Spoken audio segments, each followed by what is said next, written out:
Bismillahirrahmanirrahim. Assalamualaikum warahmatullahi wabarakatuh. Sampurasun. Alhamdulillahirrahmanirrahim. Wassalatu wassalamu ala asrofil al-mursalin wa ala alihi wa sahbihi ajma'in amma ba'du. Yang saya hormati, mohon maaf kalau salah, Pak Bayu sama Pak Cipto. Terima kasih atas kesediaan Bapak berdua menjadi narasumber di Kabupaten Purwakarta. Yang saya hormati Bu Kabid, Kabid P3K, Kabid P2K, dan seluruh jajaran. Yang saya hormati peserta sosialisasi perwakilan dari perangkat daerah di Kabupaten Purwakarta, para pejuang-pejuang arsip di Kabupaten Purwakarta. Terima kasih atas kehadirannya. Sebetulnya Kabupaten Purwakarta tanggal 7 Maret 2025 ini sudah ada surat edaran tentang penggunaan produk lokal. Jadi kegiatan-kegiatan yang berada dalam lingkup pemerintah daerah ini dalam rangka kita memproteksi dan mengembangkan makanan, panganan, minuman, produk lokal. Jadi diharapkan kegiatan-kegiatan di lingkup pemerintah daerah, makanan, minumannya menggunakan produk lokal. Teh, minumnya kita menggunakan teh yang kebanggaan Purwakarta. Makanannya kita banyak makanan-makanan tradisi yang tersebar di seluruh wilayah Kabupaten Purwakarta. Selanjutnya, Bapak Ibu, mungkin banyak dari kita dan mungkin juga pemahaman banyak orang ketika bicara arsip, maka yang terpikirnya adalah hal-hal yang terbelakang, terpikirnya adalah hal-hal yang tidak penting, terpikirnya adalah hal-hal yang mungkin diremehkan banyak orang. Tetapi saya kebetulan tidak pernah punya riwayat pekerjaan, riwayat jabatan yang berkaitan dengan kepolisian arsip. Saya berkeliling dari satu OPD ke OPD yang lain, yang bagi saya dunia arsip adalah dunia yang baru. Nah, ketika Maret 2019 pimpinan menugaskan saya di perusahaan, setelah saya dalami baik-baik, setelah saya dalami dengan melihat berbagai literatur, berbagai aturan, ternyata arsip ini memegang peranan yang sangat luar biasa.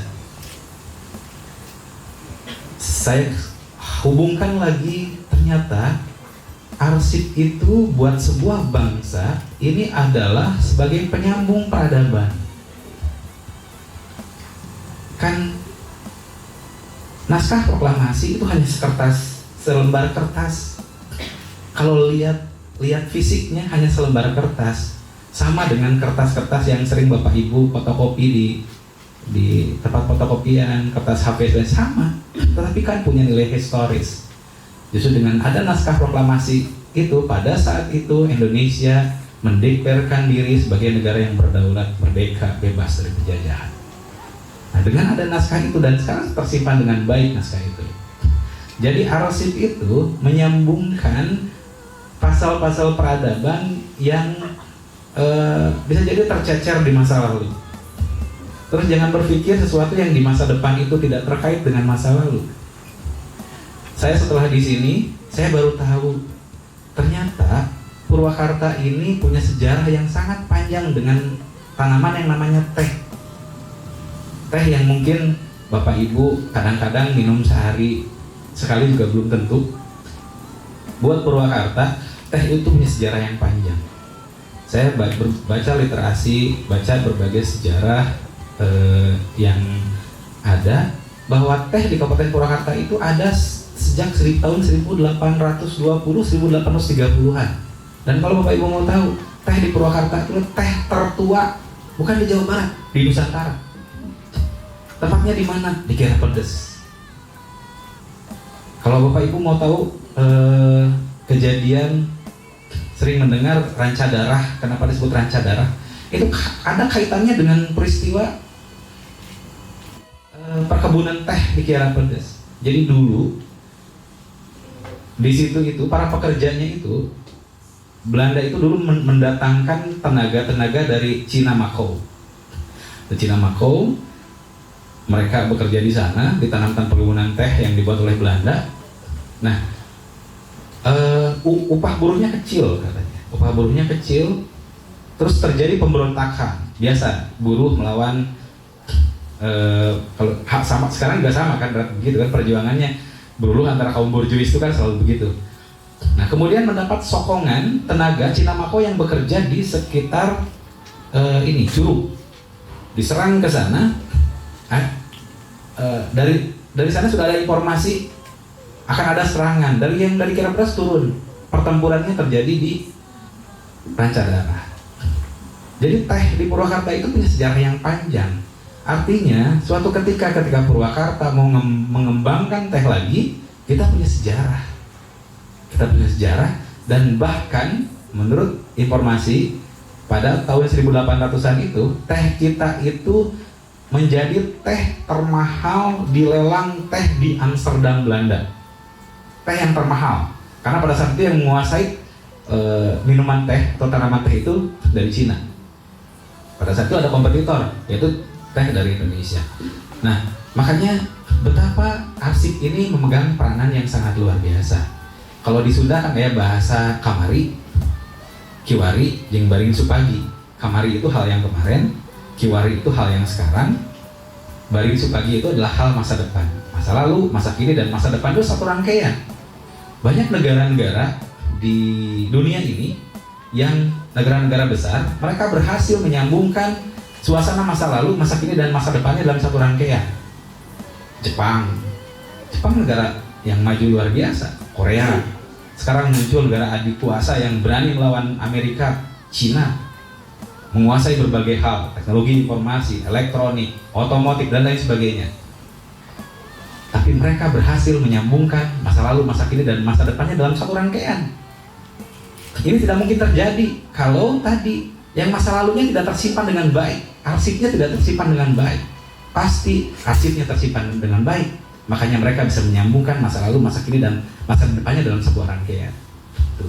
Makanya jangan kecil hati kawan-kawan di kefungsian arsip memegang peranan yang sangat penting. Dan arsip biasanya diperlukan pada saat diperlukan. Paham saya? Arsip itu diperlukan pada saat diperlukan. Amit-amit ketika ada pemeriksaan dari APH butuh surat ini surat itu, yang jadi penolong teman-teman yang diarsip. Bisa jadi amit-amit ya, ada tuduhan misalkan kegiatan fiktif dituduhkan oleh pihak eksternal, ada kegiatan fiktif, tapi ketika Bapak Ibu misalkan ada surat undangan rapatnya, ada tanda terima rapatnya, ada dokumentasi rapatnya, Bapak Ibu sudah menyelamatkan orang dari tuduhan tindak pidana. Bukankah itu adalah sebuah ibadah yang luar biasa? Jadi sekali lagi arsip itu punya peranan yang sangat luar biasa. Terus selanjutnya, betapa terperangahnya saya setelah saya tanya, saya mulai ngehnya setelah diundang provinsi Pak, bahwa ada target SIKN JKN yang harus di dokumen harus diupload. Saya pulang dari Bandung, saya cek ke teman-teman di kefungsian, ternyata yang baru diupload itu hanya baru 6 dokumen Pak. Padahal yang saya tahu program SIKN ini sudah ada dari 2011 kalau nggak salah, saya buka di Google itu. Artinya dari 2011 sudah digaungkan. Ini kan semangatnya adalah semangat digitalisasi arsip. Ya di provinsi diumumkan Purwakarta di urutan berapa? Kebayang kan? Ke-6 kalau nggak paling bawah, kedua terbawah, atau ketiga terbawah, 6 dokumen. Nah di 2024 saya melakukan langkah-langkah, saya hire beberapa teman-teman. Toh bukan perkara yang susah kok, dokumennya kita punya, arsipnya kita punya, hanya tinggal dirubah ke media digital dan kita upload melalui sistem. Bukan perkara yang susah. Di 2024 saya melakukan akselerasi dengan teman-teman, dan alhamdulillah 2025 untuk tahun 2024 kita memperoleh peringkat kedua di Jawa Barat untuk SIKN terbanyak yang diupload. Saya setahun kalau gitu, berarti kita melaksanakan itu hanya setahun. Agustus saya baru saya akhir tahun melakukan akselerasi fullnya. 2024 saya melakukan upaya untuk mengupload, dan alhamdulillah bisa sampai 4.800 dokumen yang terupload. Susah nggak? Enggak. Yang susah apa? Kemauannya yang susah. Menggerakkan berbagai sumber dayanya yang susah. Apakah yang mengerjakan dulunya orang-orang yang berasal dari luar? Tidak. Yang mengerjakannya orang-orang yang dinas arsip juga. Yang mengerjakannya pegawai-pegawai yang sebelum saya kesini juga. Nah, apa yang diperlukan? Menggerakkan, empowering, organizing yang harus dilakukan. Nah, di 2025 ini saya cek terakhir, berarti baru Januari, Februari, Maret, April. Sekarang posisinya sudah di 5.700 dokumen yang terupload. Nah, melalui kegiatan hari ini, saya memohon ke teman-teman, kalau kemarin saya bergerak hanya sendiri di Dinas Arsip Perpustakaan, melalui kegiatan hari ini, saya memohon meminta ke teman-teman untuk membantu kami mengupload berbagai arsip yang memang dimungkinkan untuk diupload di SIKN yang tersebar di perangkat-perangkat daerah. Mudah-mudahan dengan semuanya bergerak, kalau tadi dari 6 bisa ke 4.800, dengan semuanya bergerak, bisa jadi bisa mencapai angka yang sangat luar biasa. Dan ini adalah upaya untuk kami Kabupaten Purwakarta mengejar ketertinggalan dibanding kabupaten-kabupaten lainnya. Yang saya tahu yang agak bagus itu di provinsi DIY ya Pak. DIY, kabupaten kotanya di DIY itu aktif. Memang mereka concern di kefungsian ini. Nah, kalau untuk Jawa Barat sih kita sudah di peringkat kedua, tapi kan kita harus lebih menatap lagi ke yang lain. Kita ingin bisa berbicara banyak di tingkat nasional. Mungkin itu saja yang saya sampaikan. Terima kasih kawan-kawan atas kehadirannya. Manfaatkan acara ini sebaik-baiknya. Kalau ada hal-hal yang kurang jelas nanti ditanyakan ke Pak narasumber. Nah, sekali lagi mudah-mudahan apa nanti yang akan dilakukan oleh kawan-kawan sejatinya ini akan mendatangkan manfaat buat masyarakat. Karena nanti arsip yang kawan-kawan upload itu akan diakses, bisa diakses oleh masyarakat, oleh publik melalui jaringan informasi kearsipan nasional. Bukan hanya kita, seluruh Indonesia, seluruh siapapun yang bisa mengakses itu bisa mendapatkan informasi. Dan saya iseng-iseng hari kemarin minggu kemarin membuka web, ini bukan JKN, saya membuka web site-nya Dinas Arsip Perpustakaan. Ada hal yang terperangah ketika saya melihat statistik pengunjung selama bulan Maret kemarin, walaupun dalam kondisi puasa. Selama bulan Maret kemarin, pengunjung web Dinas Arsip Perpustakaan itu di kisaran angka 6 ribuan. Dari angka 6 ribu itu, 2.600-nya itu pengunjung yang aktif, ada 2.500-an pengunjung yang baru. Ada dari 6.000 itu ada 1.524 pengunjung yang itu dia masuk secara 100%. Artinya ketika dia mengakses sesuatu, dia full sampai akhir. Nah, ada yang lebih mencengangkan lagi. Dari sekian 6.000 itu, yang paling banyak pengunjungnya dari mana? Bukan dari Purwakarta, dari Jakarta ternyata. Keduanya dari mana? Dari Bandung. Baru ketiganya dari Purwakarta. Di bawahnya ada dari Surabaya, di bawahnya ada dari Bekasi, di bawahnya ada dari Karawang. Jadi, apapun yang kita up itu ternyata mendapat atensi publik luar biasa. Jadi sekali lagi mohon bantuan dari kawan-kawan semua, yakinkan apa yang dilakukan itu akan bermanfaat buat masyarakat. Jangan lihat hanya selembar kertasnya, jangan lihat hanya setumpukan arsipnya, tapi lihat manfaat dan kemanfaatan buat yang lain. Itu saja, terima kasih melalui acara hari ini dengan mengucap Bismillahirrahmanirrahim. Acara sosialisasi SIKN, JIKN di Kabupaten Purwakarta saya nyatakan dibuka.